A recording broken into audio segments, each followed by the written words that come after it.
All right.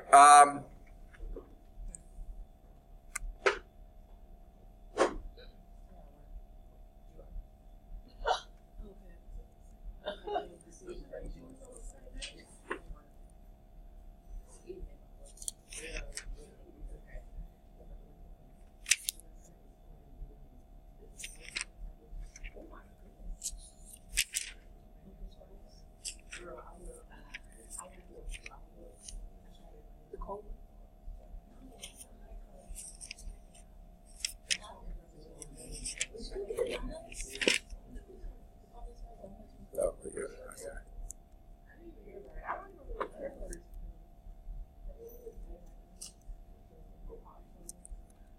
No.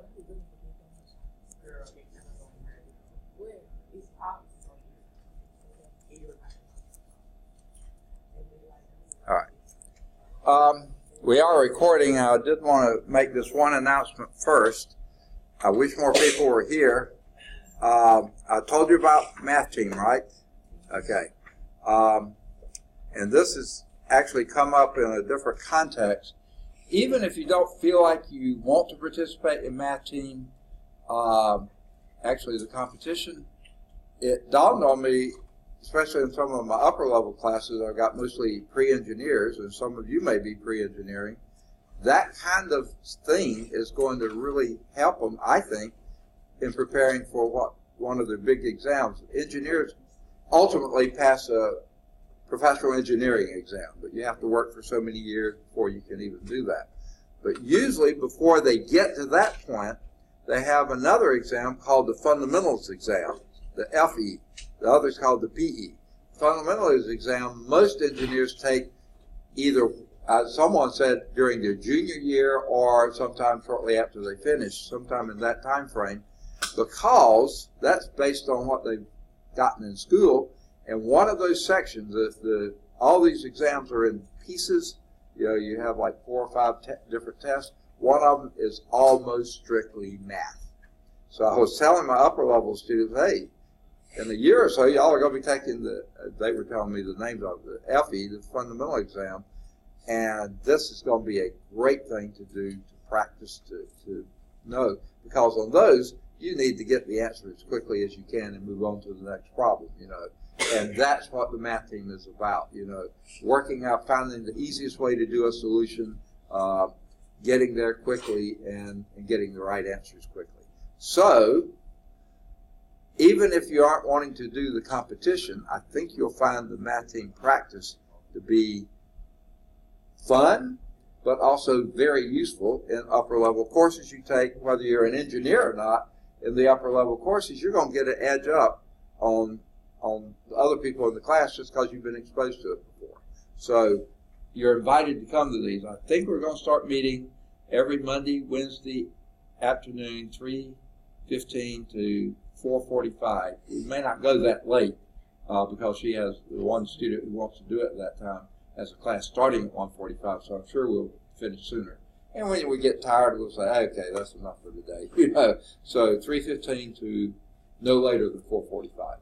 And it'll be here in this room every Monday and Wednesday. Now, the last 2 times we planned to do it, one time she had to go pick up her brother or something like that, and the other time she had to go pick up a car because she had it in the shop and it got ready sooner than she thought. So we aren't going to be every time, but any time that you want to come, I think you'll find it beneficial. I will put it that way. And fun. Right, okay. But anyway. I'm still learning names and faces. Mike. Okay, Richard's right. Okay, good deal. So we're up to 6, enough for a volleyball team anyway. Okay. And here we have Ilse. Okay. All right. Go back and listen to my spiel on the math team again. Whether you want to participate in the math team or not, I hope you can, but I think the practices will be useful for you in the future, whether you participate or not. Monday, Wednesday, as far as I know now, Monday, Wednesday afternoon, 3:15 till no later than 4:45. We could easily quit sooner than that, but that's what we're scheduling for now in this room. Okay. And they will be on Blackboard 2 but you'll have to get on the math team listing to be able to access those. But that's easy to do too, so we can add you to that even if you can't participate. I got a question. There's no fee for the math team like that? No. There is a fee, but the school pays it. Okay. Yeah, not for us here, but when we go to competitions, we pay for it. Okay. Yeah, and we provide transportation if you need it. And usually the meetings, they'll provide some food, either breakfast or maybe lunch too. That's where the fee comes in, but the school pays for that. So. All right. And the one coming up is the first Saturday. I was wrong before. I thought it was a Friday, but it's the first Saturday in October, the 6th, I believe it is. And the sad news is, what's that? It is 6. It is the 6th. Okay. And the sad news is I'm not going to be able to go to it because my wife had already scheduled a trip that weekend. And so I won't be able to go. But it should be fun. We will be here for practice. And there are practices on the Birmingham campus. Ms. Martin's running some, and Mr. Racy's running some too. So if that's more convenient for you, find out from them, and they'll share that with you too. Any other questions? All right. I think where we left off before was, let me turn on the projector. Okay, was example 4. We're in chapter 4, trigonometry, 4.3 right triangle trig, and example 4 was using a calculator, which I think all of you are pretty good at. However, what if this was your problem?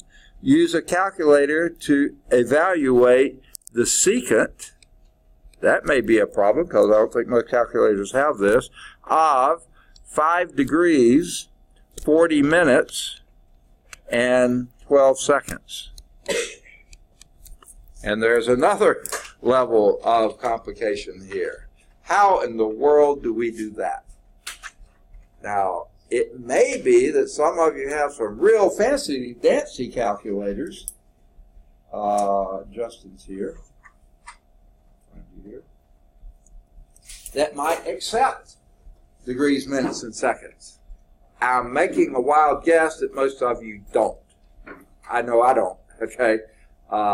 So how do we do it if that's what we were given? There's 2 problems here. First, that's written in degree, minute, second notation, which most calculators don't take. And number 2 is the secant anyway. So what would be your approach to solving that?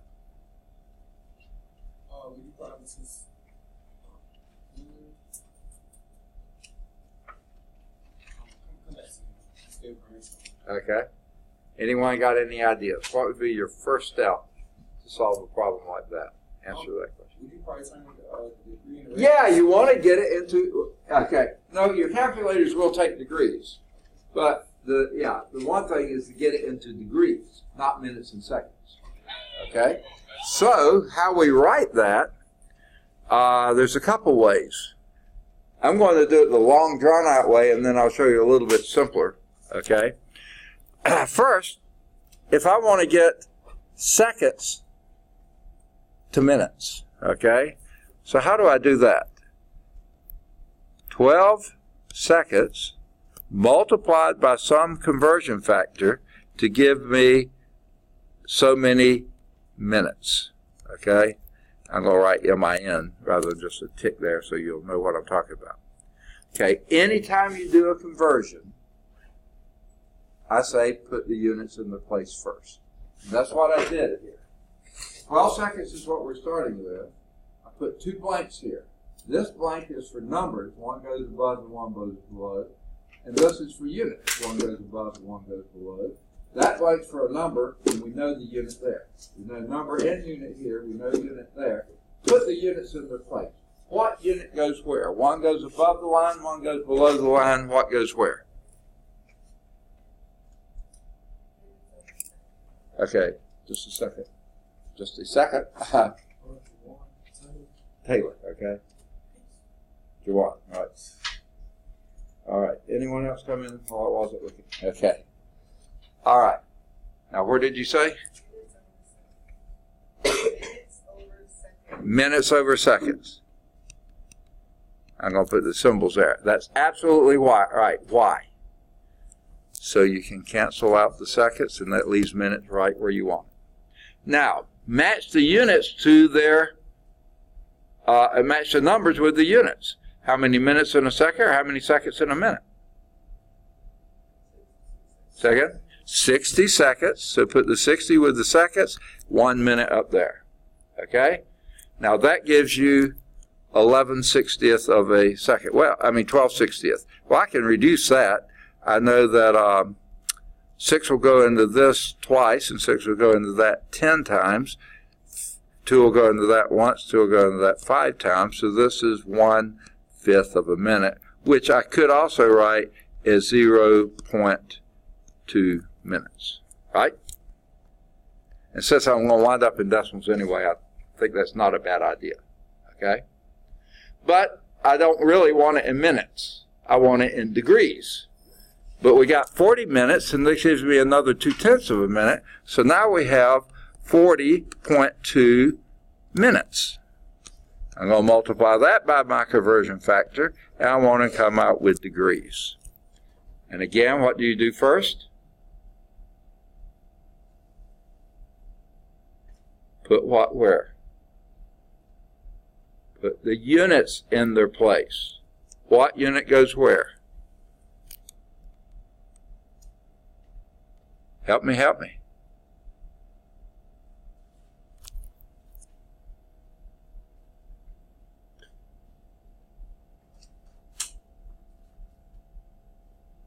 What unit will go where? One's on top, one's on bottom. What's on top, what's on bottom? Get your name, please. Taylor. Second? Taylor. Taylor. Okay. Right. Yeah. I was looking under last name Taylor. Your first name Taylor. Got it. Okay. I see mouths moving, but I hear nothing. Okay. Someone speak up. What unit goes where? Converting from minutes to degrees. If you put minutes on top and degrees on bottom, that gives you minutes squared per degree. That's not degrees. So we put degrees on top, minutes on the bottom. Now the minutes cancel out, yes, and that leaves you degrees where you want them. Okay, now you got the units in the place. How many degrees make a minute, or how many minutes make a degree?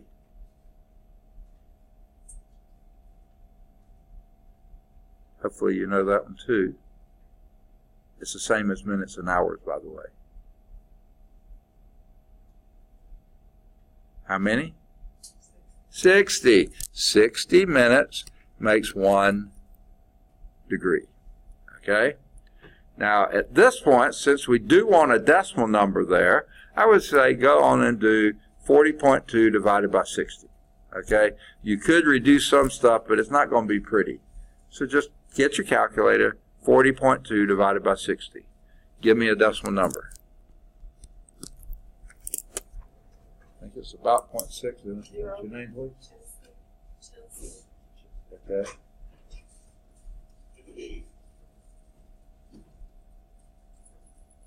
Chelsea, right? Williams. Okay. Someone get an answer? 0.67? Okay. So now we have the secant of 5, that was decimal degrees, 0.67 degrees. All right, your calculator can handle that, okay? Except it can't handle secants, okay? So what is that the same as? Second? What is a secant? It's 1 over cosine. So that would be 1 over cosine of 5.67 degrees. So you can either do, if your calculator has this key, cosine of 5, and it'll open a parentheses for you, 5.6. Oh, make sure you're in degree mode before you start entering a trig function. Make sure you're in degree mode. Cosine of that, and then whatever this is, you raise it to the -1. I think it's just as easy to do 1 over. Okay? But whichever way you prefer, do that. Okay? If you do it this way, you have to remember to open your parentheses, cosine, and that opens the parentheses for you, 5.67 if you're in degree mode. Close this one, close that one, then press the key that says to the minus 1 power. Some of the older calculators actually have the key 1 over x. If that's the key rather than to the minus 1, use that. But it's so much easier just to do 1 over cosine 5.67 degrees. Hit equal. Enter, and you got it. What is your answer? Anyone got one? Second? 1.226. And that would be an answer. Let me get your name, please. Brittany, got it. All right. Now, is that a reasonable answer? Can secants ever be 1.226? Yes, they can. In fact, they've got to be either 1 or greater or minus 1 or less. They can never be anything between plus or minus 1. They can be plus or minus 1 on the outside of that, but not in between. So yes, that is a reasonable answer. I would buy that and go with it. Let's see what they got. Oh, whoa, that's not what they got. Huh?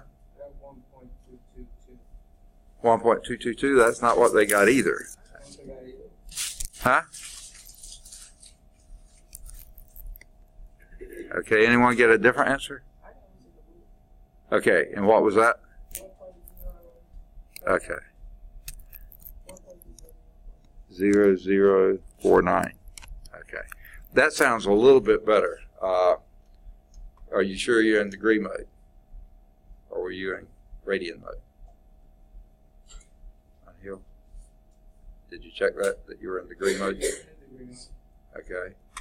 And you did 5.67 degrees, cosine of that, and 1 divided. Okay.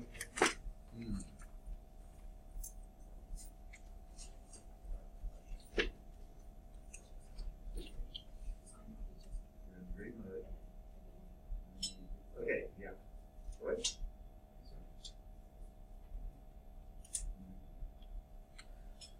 Wow. Okay, do it the other way. 1 divided by cosine 5.67.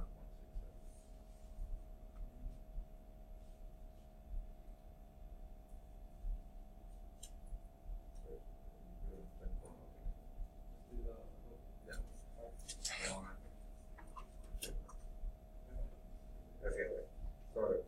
Start from scratch. Okay. 1 divided by. Okay, now read this. And then divide it. That's it. Oh. Now, why yours was not doing what it's supposed to, I don't know. Your to the minus. Let me see your minus 1. Let me see how you did that again.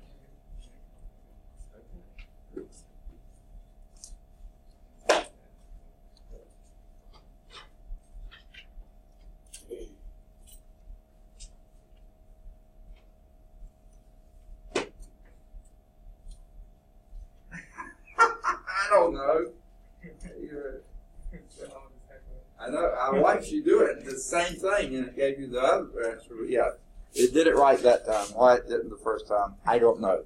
That's why little black boxes sometimes get you into problems. Okay, I noticed a few people came in while I was doing that. Jeremy.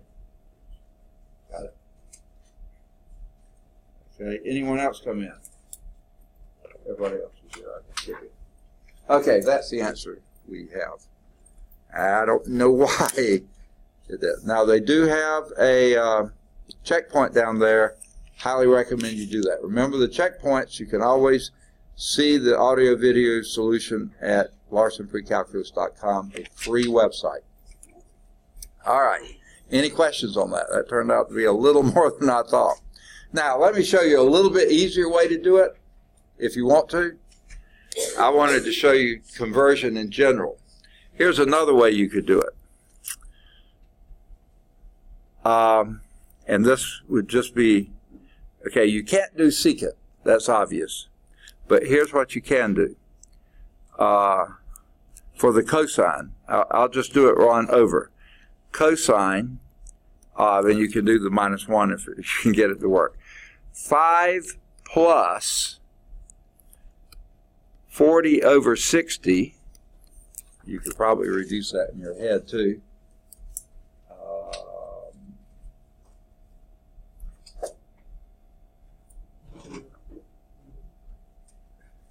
I won't? Yeah. Okay. All right. Okay, 40 over 60 plus 12 over 3,600. 60 times 60. That should work too.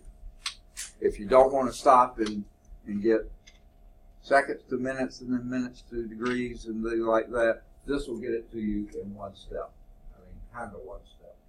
Cosine of 5 and this fraction, which I would have just said 2 over 3. That would have been easier to type. Plus 12 over 360, you could have said 1 over 300. You know, that should give you the same thing. That's 360, 3,000. It's 60 times 60, I think, is 3,600. Do just this part. Just do 5 plus 40 over 60 plus 12 over 3,600. See what you get.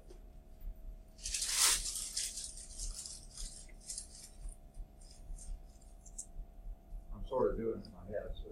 You was right with the hours part, but my calculator all the cosine. What's that? And then my calculator will let me get the cosine when Oh, no, yeah, but don't worry about this. Just do this part. Okay, see what you get. 5 plus 40 over 60 plus 12 over 3,600.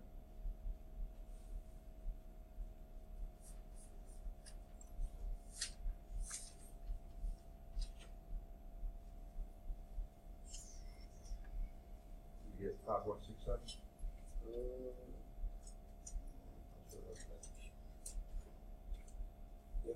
Yeah, 6, 7. So you can do it that way. It's a little easier, but to me, it leaves a little bit more to memory. I don't like leaving anything to memory. If I do that, I know I got it right. Okay. That's just me, though. Okay. All right. Any other questions on that one? Let's see how the book said to do it. They did the second way. 5 degrees plus 40 over 60 degrees plus 12 over 3,600 degrees. That gave you 5.67. Then use the calculator to do either 1 over cosine of 5.67 or cosine 5.67 being in degree mode to the -1. But Angel has already shown us that. Sometimes the calculators don't quite do right. Okay. Any questions then? All right, let's move on to we already did this and that. Trigonometric identities. Okay? And we've already done this about 2 or 3 different times, but we're going to do them again. Because guess what? These are some of the most important things to know, to remember, to ingrain in your memory. Engrave it in your memory so it's always there, your trig identities. Okay? We saw it in the ratios, but here we're seeing it in the actual angles. And they named these different ways. The first is reciprocal identities. That's what I usually call them too. The sine is 1 over cosecant. I've been telling you that all along. Cosine is 1 over secant. I've been telling you that all along. And tangent is 1 over cosine. Those are reciprocals of each other. Which means, of course, cotangent is 1 over tangent. Reciprocal of tangent. Secant is 1 over cosine. And cosecant is 1 over sine. Okay? Those are your reciprocal identities. All 6 of them, they all relate that way. Now, these are sometimes called ratio identities. This book calls them quotient identities. I kind of like ratio a little bit better, but I'll say them either way. The tangent is sine over cosine. I've told you that from the beginning. And of course, cotangent, since it's reciprocal of tangent, it would be cosine over sine. Okay? And then these Pythagorean identities. Those are the simple ones that you use lots and lots, but you use these a little more complicated Pythagorean identities. But the thing about them, there's so many different ways you can use them. Let's just take, by the way, sine squared plus cosine squared is equal to 1. Do y'all know that already? Or do you want me to prove it to you? Yes, you do. Okay. It's pretty simple. Okay. You tell me what sine is. Sine of theta is what? In terms of our some old hen.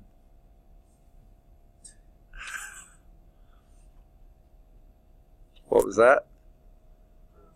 Opposite side over the hypotenuse. And what was our cosine? Adjacent over hypotenuse. Well, let's square the sine, because that's what we have down here. Sine squared theta would then be what? Opposite squared over hypotenuse squared. And cosine squared would be adjacent squared over hypotenuse squared. Now let's add those two together. Opposite squared over hypotenuse squared plus adjacent squared over hypotenuse squared. Well, we already have the same denominator, so we can just add the numerators. Opposite squared plus adjacent squared over hypotenuse squared, right? What is the opposite squared plus adjacent squared? Let's draw our little triangle. Usually that's a good idea to do first. I should have done it. There's our triangle. There's the angle theta we're talking about. This is our opposite, that's our adjacent, and this is our hypotenuse. What's true about the opposite squared plus adjacent squared? It's 90. Pythagorean identity, it tells us what?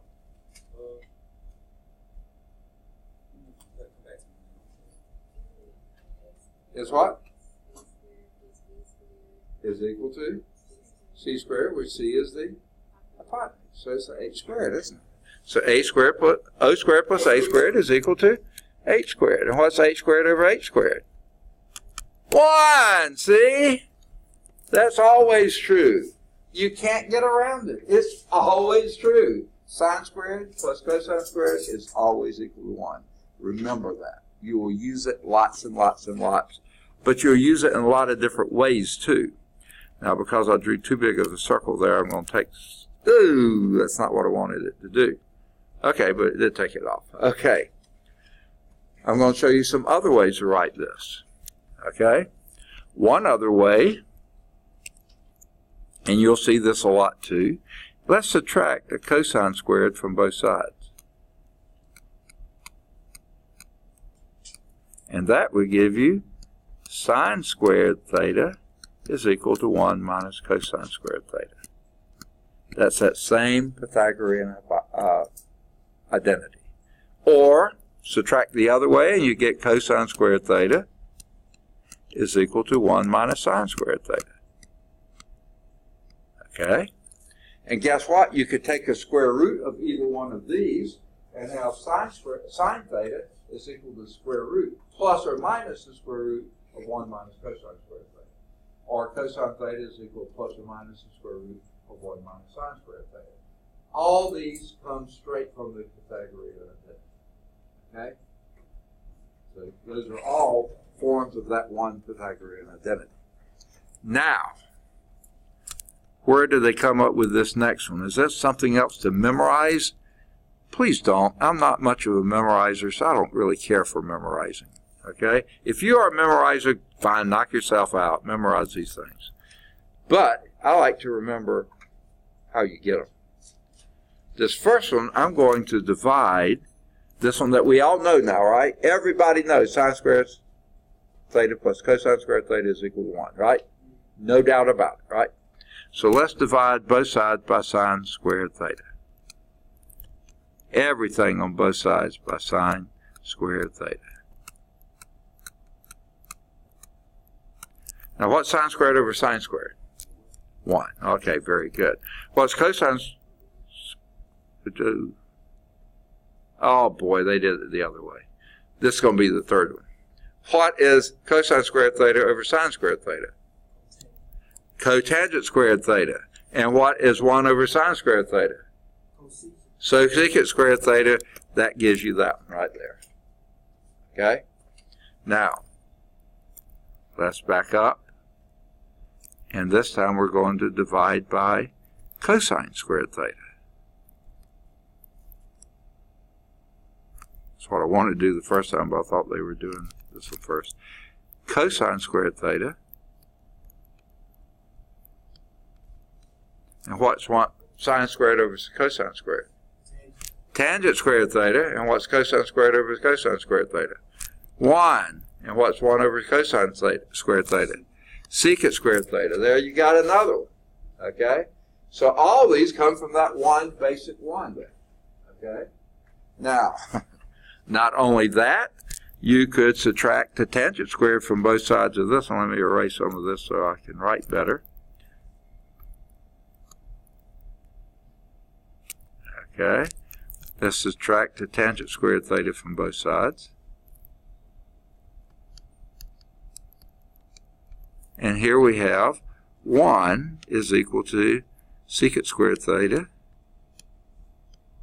minus tangent squared theta. Okay, or you could subtract the 1 from both sides and you have tangent squared theta is equal to secant squared theta minus 1. Okay?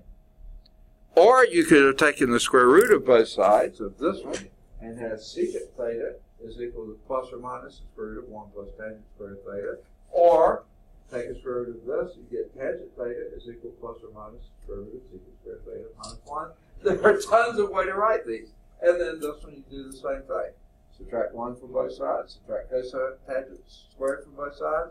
You know, there's lots of ways you can do it. One I forgot to do, you could, okay. Lots of different ways you can write those 3 Pythagorean identities. Those are really useful. Later, next chapter, when we come back to these, you'll find that anytime you see a square and you're trying to simplify an expression, see if you can use the Pythagorean identity. These work for it if things are to the first power. These work when things are to the second power. Okay? Just a little hint. You'll see these again and again and again, so get used to it. Okay. Now, they do a little bit on a nomenclature here. I like today sine squared theta. That's the same as sine of theta in parentheses squared. I don't like to say sine of theta squared because then it looks like the theta is being squared. It's not. It's the sine function that's being squared. So either put the whole sine function in parentheses, put your square on the outside, put the square there, and it makes more sense. Do not write sine of theta squared without a parentheses. That means you're taking the sine of theta squared, not the sine squared of theta. So pay attention to that. All right, any questions on those? All right, and this is dot, right? All right, we're only missing Dejarian and Kenesha, right? Okay, good deal. All right, any questions on this? This is one of the most important tables you'll see in the book ever for trig, okay? It has so much information we use time and time and time again, okay? All right. Oh, and this is what I was just saying. I thought I didn't know they had this on the slide. So the sine squared theta represents the sine of theta squared, okay? So if you don't like writing it this way, be sure you put sine theta in parentheses. If you don't write just sine theta squared, that makes you think you're squaring the theta, not the sine. And cosine squared theta, that's why I like cosine squared theta. You don't have to use parentheses, and it tells you exactly what you're squaring. Same thing for tangents, cotangents, secants, and cosecants. Okay. So here's example 5. Let theta be an acute angle such that the sine of theta is equal to 0.6. Okay? Find the values of cosine theta and tangent theta. It says using the trigonometric identities. Now we're actually doing it two different ways, but let's use the trig identities first. So what trig identity? You know sine. You're looking for cosine. So is there a trig identity that relates sines and cosines together? Which one? Say again? Tangent. Okay, tangent does, but there's no tangent in this problem, so that's getting further afield. We want an identity that relates only sine and cosine together without introducing something else. See, we don't know anything about tangent theta. We're going to look for that later. With any of your identities on that previous slide, that previous page, in fact, it's on the same page. Say again? Pythagorean identity. And how does that go? Sine squared theta plus cosine squared theta is equal to 1. Now we know what sine is, right? So what's sine squared? 0.6 squared plus cosine squared theta, which we don't know, that's equal to 1. We do know that. Okay? What is 0.6 squared? 0.36 plus cosine squared theta is equal to 1. Subtract 0.36 from 1. What would that give you? Cosine squared theta is equal to what? 0.64, is that what you said? Yeah, 0.64. Now what do we have to do? We want cosine theta, not cosine squared. See, this is what we're looking for. Take a square root. So that would give you cosine theta is equal to, bad news here bears, you have to do plus or minus the square root of 0.64. Can anyone tell me what that is? Plus or minus 0.8. You're absolutely right. But we don't want but one answer. We left off one little thing here. Look at the problem. Let theta be an acute angle, right? What does that mean? It's in the first quadrant between 0 and 90 degrees. And in the first quadrant, what are all your trig functions? Positive. So throw away the minus and just use the plus. Okay? Because the trig functions are, if it's an acute angle, all of the trig functions, including cosine, are positive. Okay? So therefore, there's our answer. Cosine theta is equal to 0.8. Okay? Now, that was the A part. Let's do the B part. What in the world is tangent theta? And someone just was telling me what tangent theta was.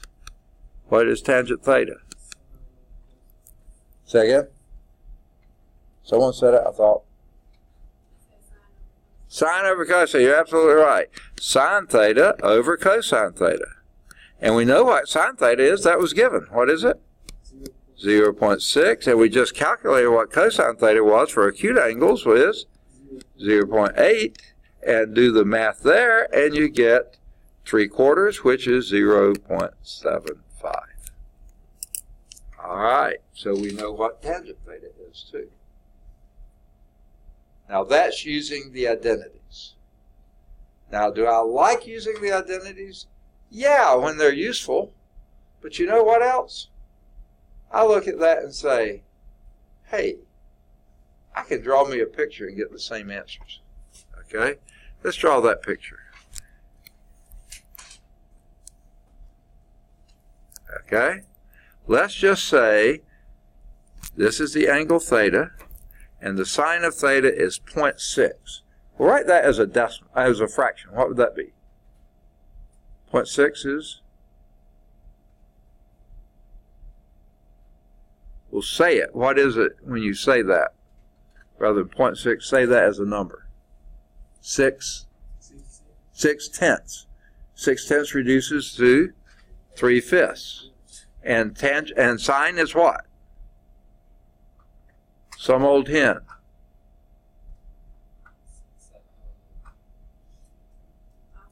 opposite 3 over hypotenuse 5. Okay? Now from that, can you tell me what the adjacent side is? Because we need to know cosine, which is going to be adjacent over hypotenuse. What would be adjacent then?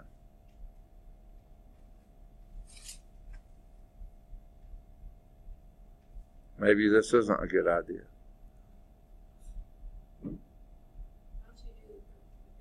Use Pythagorean theorem. And that tells you what? In case you can't tell, that's my right angle. Okay, I'll put it in there. It's what? It's 4, because it's 5 squared minus 3 squared. 25 minus 9, 16. The square root of 16 is 4. Okay? And now guess what? I can write down my things. Cosine theta is 4 over 5, which is 0.8, and tangent theta is 3 over 4, which is 0.75. To me, that's a little easier. Okay? But you can use, it said use the trigonometric identities. We did. Okay? But you see, we used Pythagorean theorem. That gave us the same thing as the Pythagorean identity. That's why they name it that. All right, that's how we did it. Let's see how they did it. Does this make sense? Okay, good deal. All right, to find the value of cosine, use the Pythagorean identity, because that relates sine and cosine only to each other. Sine squared theta plus cosine squared theta is equal to 1. Well, we know that sine is 0.6, so sine squared would be 0.6 squared plus cosine squared theta is equal to 1. That would be, why they do it that way, I don't know. Cosine squared theta is equal to 1 minus 0.6 squared, which is 1 minus, okay, 1 minus 0.36, which is 0.64. Then they take the square roots, and they only took the positive square root because they were told it was an acute angle. Acute angles only have positive values for the trig functions. So the square root of 0.64 is 0.8. There you have it. Make sense? Same thing we got. Then to do the tangent, since we already know sine, they gave it to us. We calculated cosine. If you're confident you got that right, then do sine divided by cosine, which is 0.6 divided by 0.8, which is 0.75. Good deal. Any questions?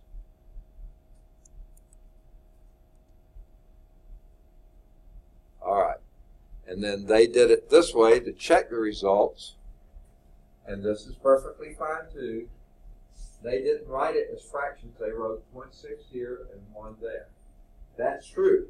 With this angle theta, the sine of the angle is 0.6 to y over 1. Okay? And then you can do Pythagorean theorem here. 1 minus 0.36 is this squared minus that squared is 0.64. Take the square root of that and get same thing. And then you can write down from that cosine is equal to 0.8. Tangent is equal to 0.75, 3/4. Okay, that was example 5. They're skipping example 6. And by the way, there's a checkpoint down there. Please do the checkpoints on your own. So let's go back and do example 6, which is applying some trigonometric identities. Okay, let theta be an acute angle, okay, such that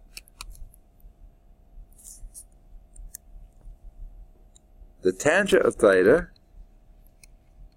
is equal to 1/3. Okay, find A, the cotangent of theta. That is pretty simple, isn't it?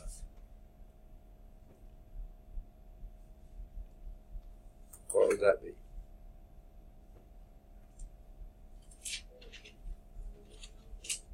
One over 1/3, which is 3. Exactly. Reciprocal. That's just 3. Okay? That was an easy one. Okay? Let's do B. What is secant theta?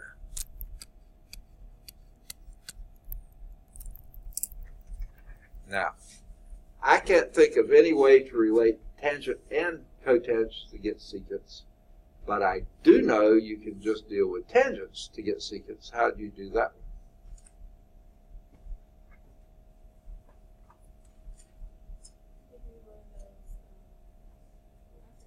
One of those Pythagorean identities. And to remember how one of those went.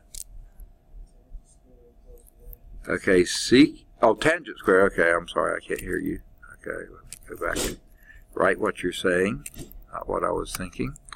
Okay, you said that tangent squared theta plus 1 is equal to secant squared theta. Yes, and we know tangent theta is 1/3, so tangent squared would be, second, which is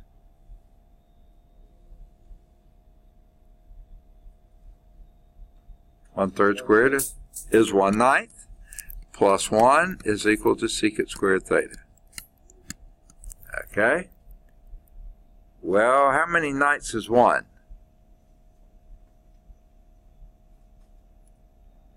9 ninths. So this would be 1/9 plus 9 ninths would be 10 ninths is equal to secant squared theta. So how do we get secant theta out of that? Take a square root. So that would give you secant theta is equal to, why my pen isn't writing well, I don't know, the square root of 10 over 3. Square root of 9 is 3. Okay, now let's hold off for a moment here. Yeah, theta was an acute angle, so everything's positive. We don't need the plus or minus. We only take the positive. Now, one thing I know, this at least is a reasonable answer, because I know 10 over 9 is greater than 1, so the square root of that would be greater than 1. Secants are always greater than 1, or less than minus 1. But they always match 1. So that's your secant is. So we had cotangent theta equal 3, yes, and secant theta equals square root of 10 over 3. Very good. Now, doing it the other way, not using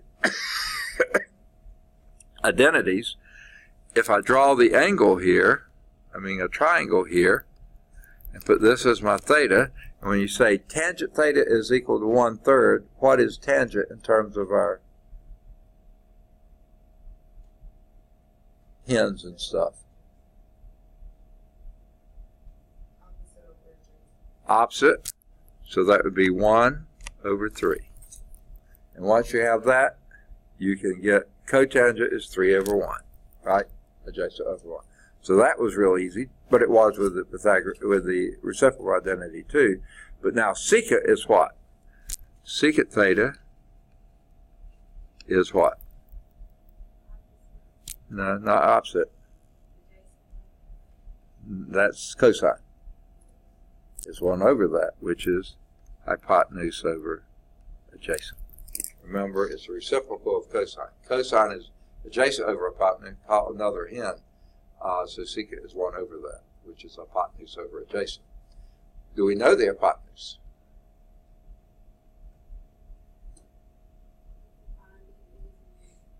And what would it be? Square root of 10. It's 1 squared plus 3 squared. That would be 9 squared. 1 squared plus 9. 1 plus 9 is 10. Take the square root of 10. And then you can do it square root of 10 over 3. And that's exactly what you got. All right. Okay.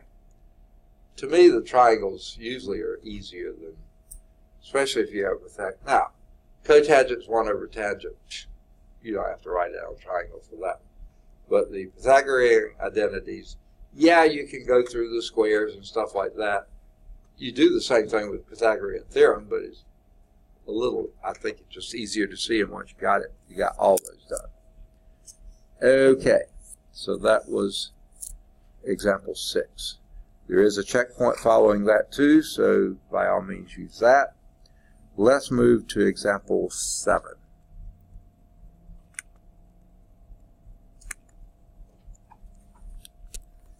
All right.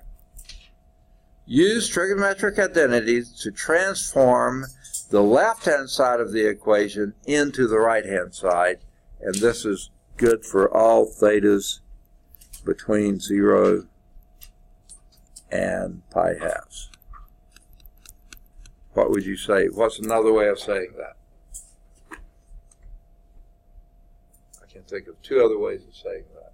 Besides 0 is less than theta. Say again? In the first quadrant, that says it perfectly. Another way? Say again? Is it acute angle? Acute angles, of course. Okay. Say it's an acute angle. Okay.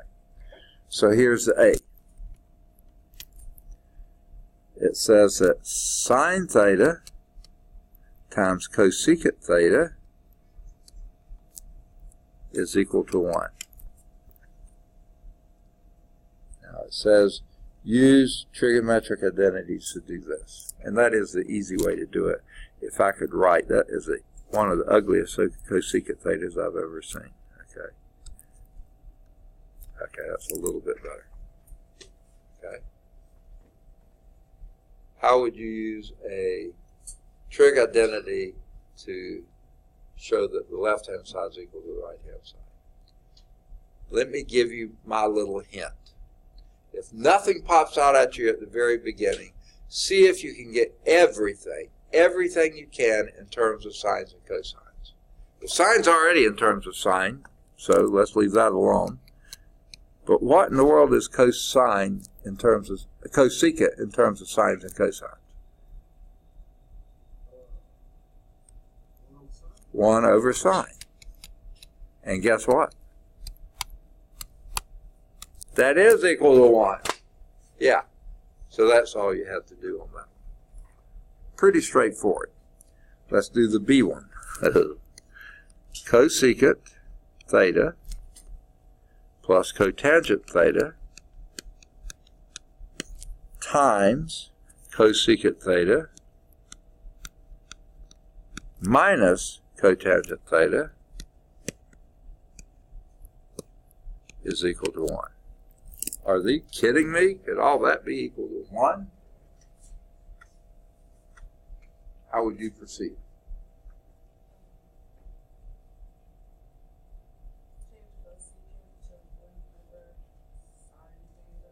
Okay, so she's doing what my first rule was. That will certainly work. You might find it's a bit of work, but let's do it because you suggested it. What is cosecant theta? 1 over sine theta plus, and what's cotangent theta in terms of sines and cosines? Cosine theta over sine theta. Okay. Cosecant again was 1 over sine theta minus, and cotangent is still cosine theta over sine theta. Your reciprocal, your quotient or ratio identity. And the question is that equal to 1? We don't know that it is. We're hoping it is. Well, both of these fractional forms have the common denominator, so you can just add numerators. That'd be 1 plus cosine theta over sine theta times 1 minus cosine theta over sine theta. Okay? So let's multiply those together. Multiplication, you just multiply numerators, multiply the denominators. Well, what's the product of those two? It's basically just multiplying two binomials. 1 plus cosine theta times 1 minus cosine theta. Anyone know right off the top?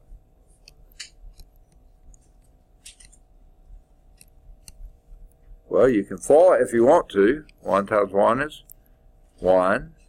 Outer is minus cosine theta. Inner is plus cosine theta. Those add to minus cosine plus sine. Cosine is, okay, let me write it out. Minus cosine theta plus cosine theta. And then the last is minus cosine squared theta. What's minus cosine theta plus cosine theta? 0! Those add to 0. So you're left with 1 minus cosine squared theta. And that's 1 minus cosine squared theta over sine theta. Okay? What is 1 minus cosine squared theta? Oh, whoops, that's sine squared theta. Sine times sine is sine squared. What's 1 minus cosine squared theta? That is sine squared theta over sine squared theta is equal to 1. Yep, it is true. Now, what you could have done at the very beginning, and what this is called, by the way, is the sum times the difference of the same two entities is the difference of their squares. So you could have written this down straight from that. But you see, that's exactly what you got here too, isn't it? Cosine squared, cosecant squared theta minus cotangent squared theta.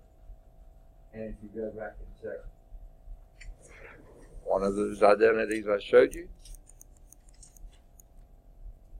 down here, if you rearrange this one, subtract cotangent squared from both sides, just like here, you get 1 is equal to cosecant squared theta minus cotangent squared theta. And that is exactly your numerator here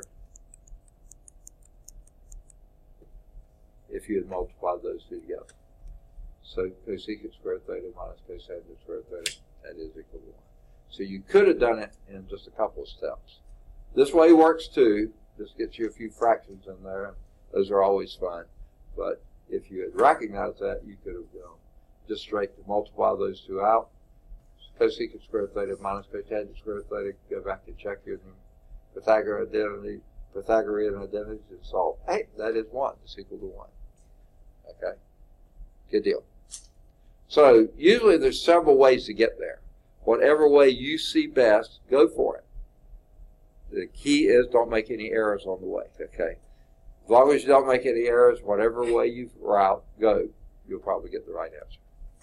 Okay? I'm going to leave that up there a little bit longer. Everybody got it? Okay?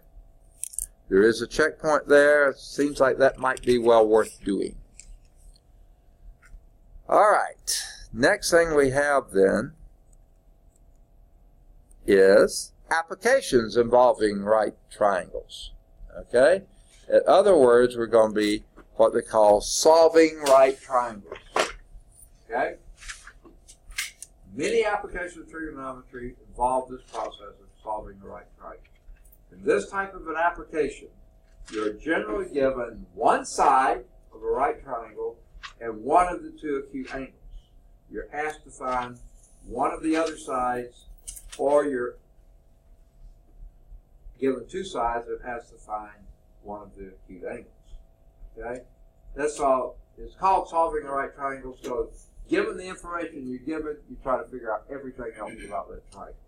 All the angles, all the sides. So, in example 8, the angle you're given is the angle of elevation. Now, what does that mean? If I'm standing here and watching a plane fly over, a bird fly over, something like that, a balloon fly over, I say, oh, that is so many degrees above the horizon. That's the angle of elevation. That number of degrees above the horizon. Now, if I was standing up on a hill and we were fighting a battle and I wanted to use my artillery to wipe out that unit down there, I say the angle of depression is, and that's from the horizontal down. So angle of elevation or angle of depression, either one of those, they're always from the horizontal, which is where we start all of our trig angles from, the horizontal positive axis, x-axis. Okay, and that represents the angle from the horizontal upward to an object. Okay, and depression will be downward to the object if you had that. Okay, and here's the other. In other application, you'll be given the angle of depression, which represents the angle from the horizontal downward to an object. So this is the angle of elevation, usually given as a positive angle. Now, usually they'll say this as a positive angle, whereas most of the time we're used to thinking of that as negative. But don't let that bother you. Just keep up with where you're heading. Okay? That's usually just given a positive number, even though we are used to think of it as negative. Okay? So here's example 8. A surveyor is standing 115 feet away from the base of the Washington Monument, as shown here. Boy, that 115 feet is not very far from the monument, is it? Okay? He has a sextant in his hand that he can measure the angle to the top of the monument. Okay? And he determines that as 78.3 degrees. What he wants to know is how tall is the Washington Monument. Well, all he had to do was take a tape measure and climb up the monument and figure, no, he didn't want to do that, did he? So this will be a lot easier if he can do it using trig. Now, one thing is assumed here, and if you've ever been to D.C., have you? Washington, D.C. is pretty flat, okay? And because it's flat, you can assume, and that the Washington Monument is not the Leaning Tower of Pisa, okay? It's standing pretty much straight up, and just assume that's a 90-degree angle. With that assumption in the place, that angle over there is 78.3 degrees. So what is the height of the monument? Now, I would have called that H.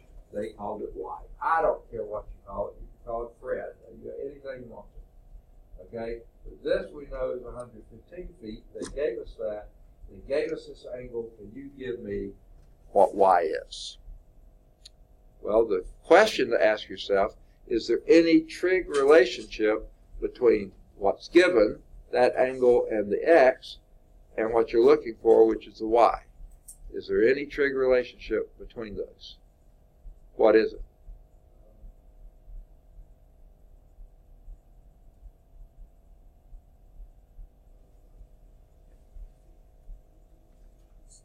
Say again?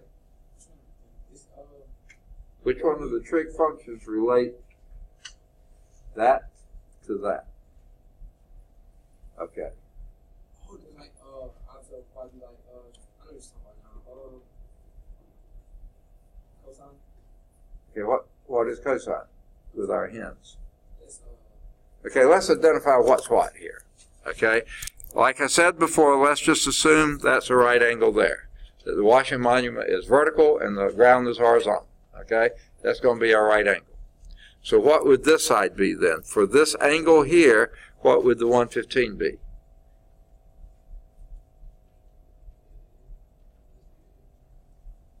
When you're talking about hints, what would it be? The 115 is the hypotenuse? No, the 115 is the opposite. That's the adjacent. This is the adjacent side. What's your height there? That's, okay, the height's the hypotenuse. That's the opposite side, okay? Because this, opposite the 90 degrees, that's your hypotenuse, okay?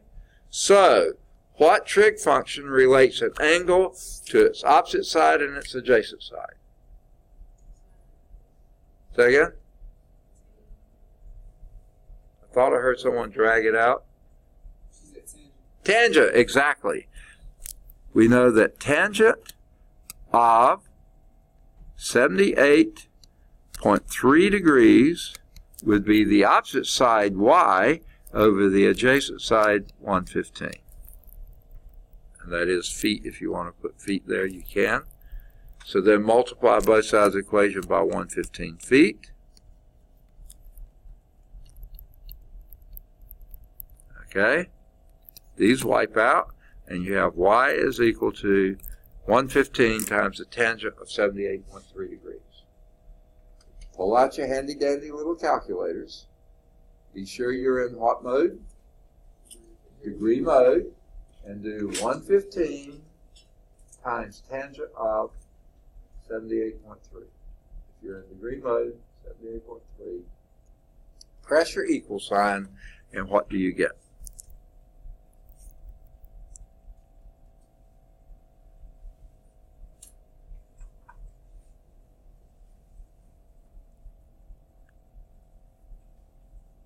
Anybody?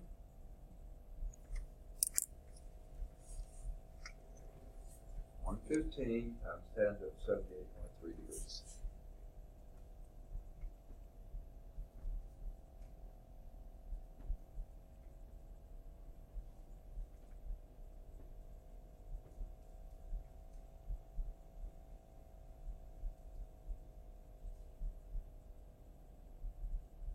Boy, those calculators sure are slow, aren't they? What you get? A little louder?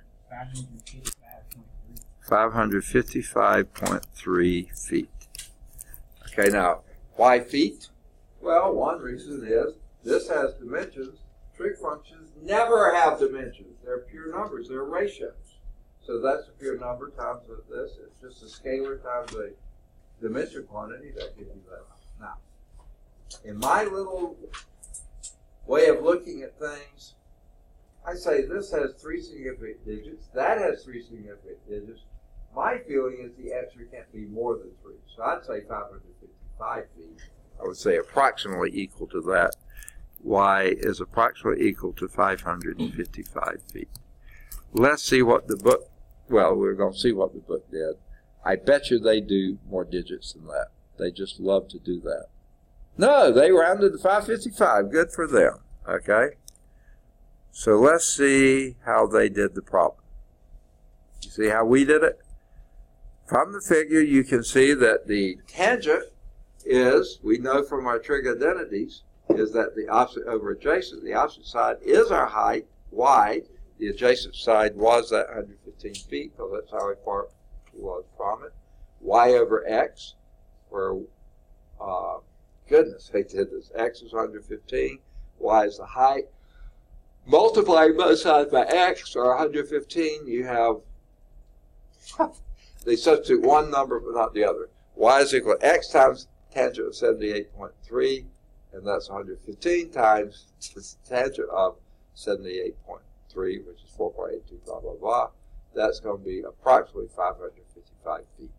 Yes. Any questions on that? Okay.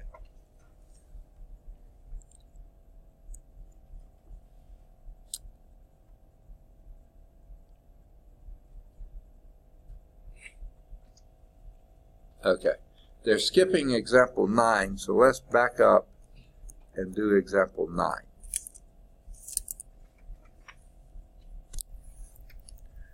Okay, do just about everybody have books? Not yet. Okay. So let me draw the picture here. A historic lighthouse is 200 yards from a bike path along the edge of the lake. So I'm going to let that line there be the edge of the lake. Let's just imagine it's fairly straight. I've got a little bit of a bend to it. This historic lighthouse is over here, 200, and by the way, there was a checkpoint on the previous one. There will be on this one too. The historic lighthouse is 200 yards from the bike. Oh, here's the bike path. Okay, here's the bike path running along the edge of the lake. Okay, it's where people ride their bicycles. Okay, and this historic lighthouse is 200. So here's the light coming from the lighthouse. This is 200 yards, was it? Yes, 200 yards from the bike path. But the city planners, in their infinite wisdom, decided, well, we don't want people walking on the grass, so let's pave a path that we can get to the lighthouse. Now, rather than doing it there, they decided to pave it here, because they knew all their folks needed more exercise. Okay, so there's the path. Okay, now that walkway is 400 yards long. Okay, that's how long the walkway is. They told you that. Well, you see, the contractor got paid by the yard, not by the job, so he made it as long as he could. That's how we wound up with this. Okay, 400 yards long. Says find the acute angle between the bike path and the walkway. There it is, that angle right there. Not this one over here. That would be an obtuse angle. They want the acute angle between that. So this is the angle we're looking for. How do we find it?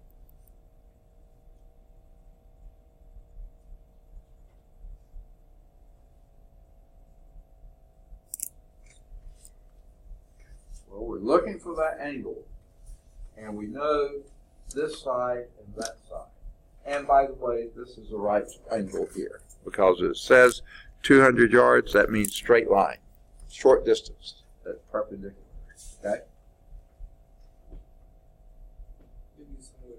adjacent over hypotenuse.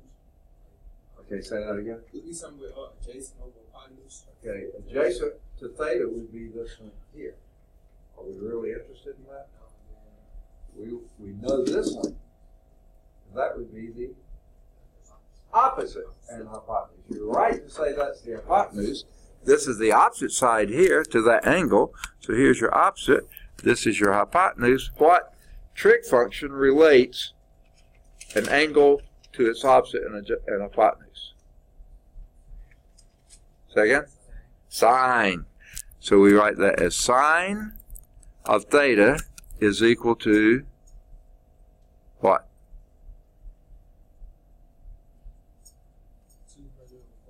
200 over 400. Opposite side over adjacent side. And guess what? Since everything's in yards, the yards cancel out. So even if you wrote the units down, they cancel out. And 200 over 400, that's a ratio of 1/2. But that's one of our favorite little measures, isn't it? Can you tell me from that what that angle theta would be?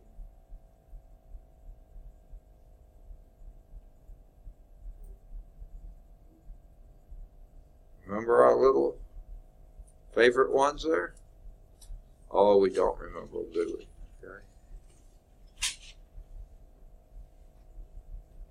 Okay. Okay.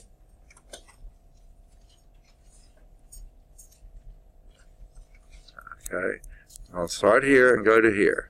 This is 0 degrees here, and this is pi halves here, or we'll call it 90 degrees here. Okay. This point would be 1, 0. This point up here would be 0, 1. Okay? Now, going up, say again? Pi over, I couldn't hear. Okay? I think it's probably pi over 6. Pi over 6 is it? Yeah. Which is, if you're using degrees, that would be 30 degrees. So theta equal 30 degrees. I think that's probably what they're using because the city planners don't know the radians at all. So yeah, it's 30 degrees. Okay? Now, there's a checkpoint there. Sounds like that would probably be a good idea to do that one as well. Okay, any questions on that? Oh, you can't tell me. Have we just run out of time? Oh, how sad. Okay, we're going to begin at the top of that page.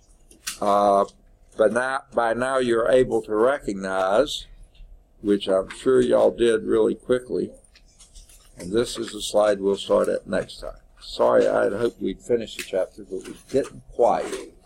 Came that close, okay? What page were you on? We finished the bottom of page 284. We're going to be starting at the top of 285. We only got that one page to go. So homework exercises here are either 5 or 7, or both, either 9 or 11, or both. And this is on page 286 and following. Any of the odds 13 through 19, any of the odds 21 through 29, any of the odds 31 to 39. Those are the ones we started with today, those like that. Then any of the odds 41 to 45, any of the odds 47 through 55, any of the odds 57 to 61, then do either 63 or 65, and then you can start working some of the word problems, and those will be any of the odds 67 through 77 probably. Okay? And if you can't get all those done, we'll do a couple more examples before we end this section. Okay? Any questions? Okay, a couple things. A lot of you came in after the original announcements. I want to say again, the math team hopefully will start meeting for practices Mondays and Wednesdays, 3:15 to 4:45, but maybe not that long, but something in that time frame.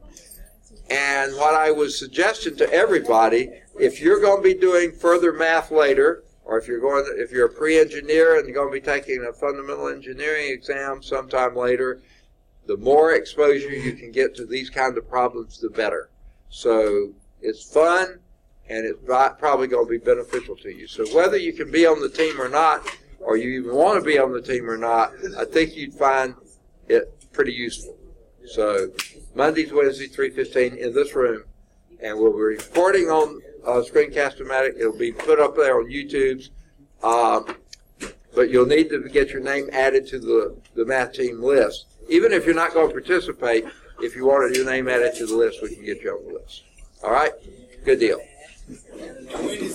Have a second. When do they have the math team meetings at the Birmingham campus? You have to check with Mr. Martin's having some, and so is Mr. Racy. Okay, just check with them and find out when they're. What's that? Oh, yeah, I forgot. We're going to make up Tuesday's class tomorrow. Okay? Yes, at 9:30. What is Wednesdays? No, we're making up Tuesday's class tomorrow.